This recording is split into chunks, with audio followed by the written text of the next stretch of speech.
You want to take one half? Sure. Which one?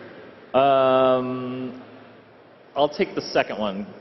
Damn, that's the easy one. Okay. I can take the first one. Oh, no, I'm taking the first one. All right. Fine, Go. you called it down. Oh, hell, what was the first one? First one, hybrids, yes. Oh, you should have taken this one. Oh, you know what? I can answer the first one very simply.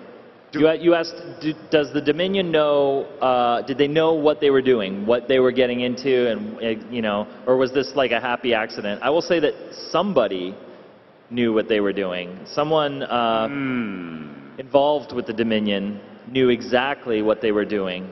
It was not a happy accident in a lab somewhere. Right. Whether all of the Dominion folk involved in the program necessarily know, that would be a bigger question. Right.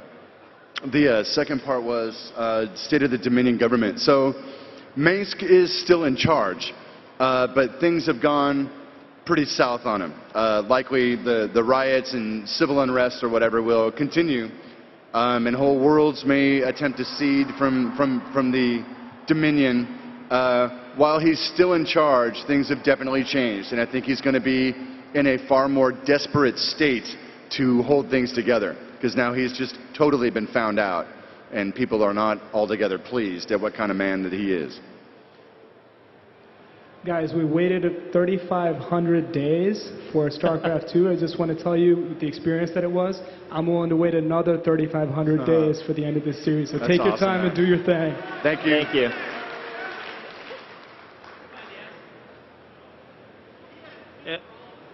Yeah, hey. That news guy, what's his name? Donnie Vermillion in the campaign? Stay classy, BlizzCon. I was wondering, you know, in Heart of the Swarm, can you have the guy shot?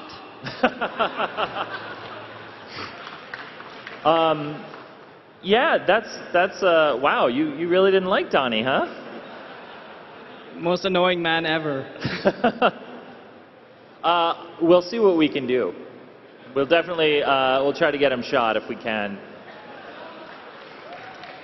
Thank you very much. What about Kate Lockwell? How did you guys feel about her? Wow.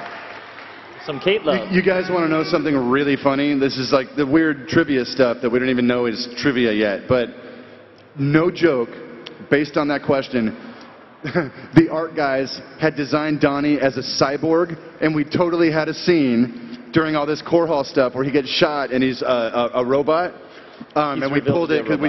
Huh? Or he's revealed to be a robot. Totally. Yeah. You know, so we just, you know, production time, we just decided to kind of cut it. But in fact, if you open the tool set and you poke around and find Donnie's model, you'll find a robot injured, pretty shot Donnie. Hi.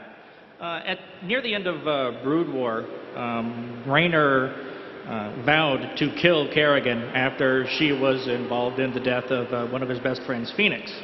How do you reconcile that with the fact that in StarCraft 2, Wings of Liberty, Rayner seems fixated on instead saving Kerrigan, even at a great risk to all of his friends and crew members, and seems to have forgotten who Phoenix is? Oh, I don't think he's forgotten who Phoenix is at all. And I guess the pithy response would be, it ain't over yet. And I don't mean anything by that, but I think the context of her changed radically. The events of Brood War and components of the first game, he's under the conclusion that there is nothing in the universe that will save this girl. She is simply the Queen of Blades. It's done. And she just proves to be more and more evil over time. The significant thing that occurs in Wings of Liberty, you know, Valerian tells him, like, hey, there might be a chance to bring her back.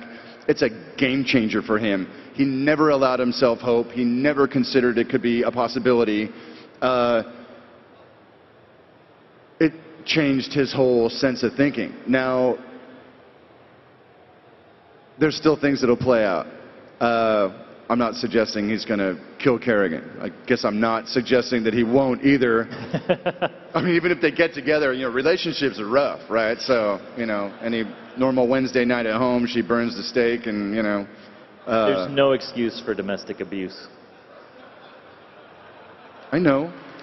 God.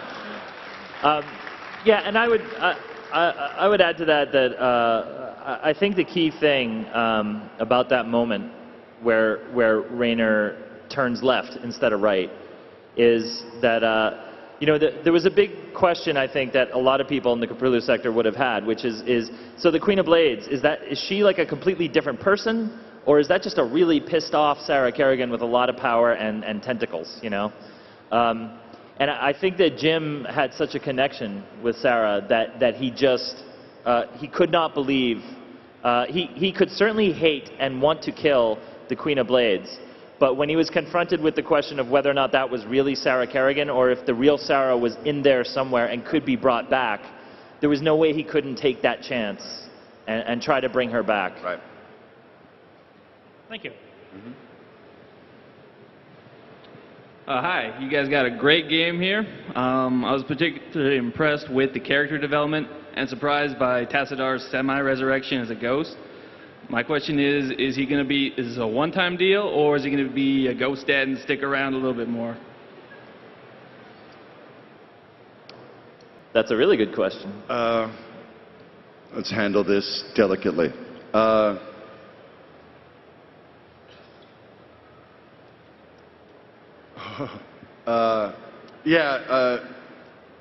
we can't remotely begin to speak about things about the Protoss campaign down the line.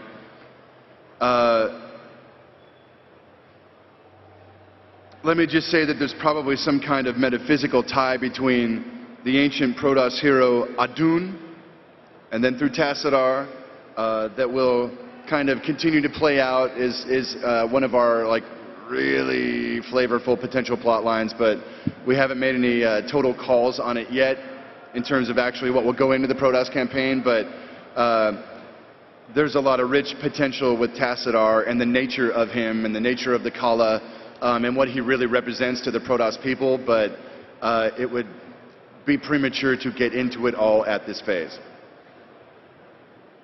I like your response. Right on.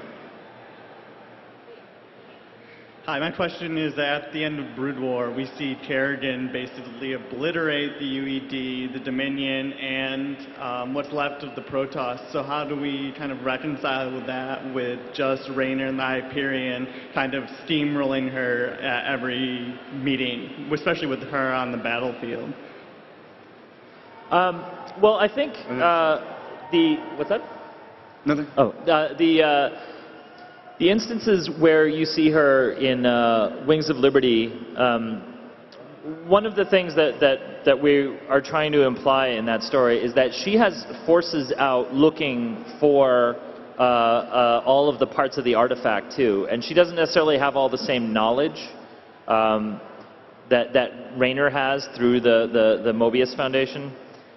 So, the idea is that her swarm is certainly overpoweringly strong, but it's also spread. When they come boiling off of char, they go, 360 degrees. They go everywhere, and they're like sort of carpet bomb searching, if you will. Like they're just looking everywhere. Whereas Rayner is targeted and focused. So he's never even when Kerrigan's on the map, Rayner is never facing the entire swarm, because yes, if he did, that battle would be over in about 5 seconds. So he's really he's fighting like smaller task forces that she's made, and so even when she does appear on a map, though, she's scary as all heck. I mean, first time I played that mission, and I saw her on a map, I was actually terrified. So, I hope that we didn't treat her too lightly. I don't think we did. Thank you. Hi. So the StarCraft manga have introduced a lot of esoteric creatures into the lore, and I'm wondering how they factor into the future of the series, specifically the Phoenix Energy Beast and Gestalt Zero.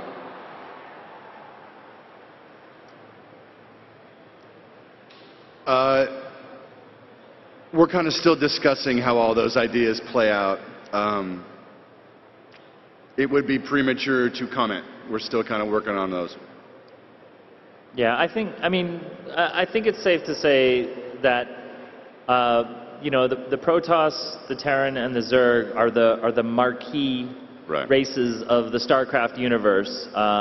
They feature prominently and importantly in all of the mainline stories that we're telling.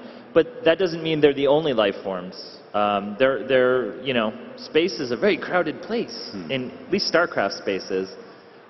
So there are certainly other things going on out there. Hi. I'm a fan of the old StarCraft as well as the new one.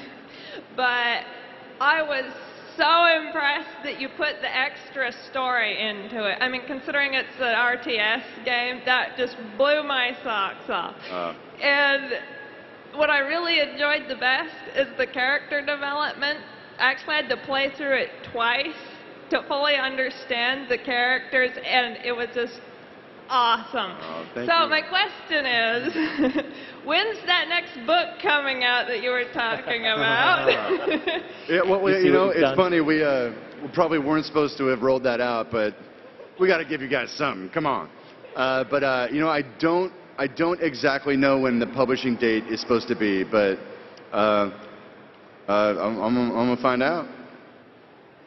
And my other question is, who, if there is any major group of people, who designed Tychus Findley's character? I'm going to handle that.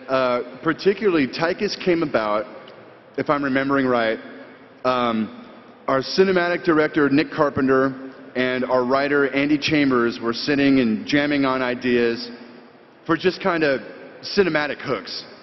So we love the idea of just having Jim kind of in the war years, right? Just having little kind of short film type animatics. And it seemed necessary to have someone for him to riff with, right? Some old war buddy. And so Nick had kind of come up with the, you know, the kind of look for this big, tough, old buddy of Jim's. And I think it was Andy who coined, you know, the Tychus Findley name. And then very quickly, all these little affects started following. Well,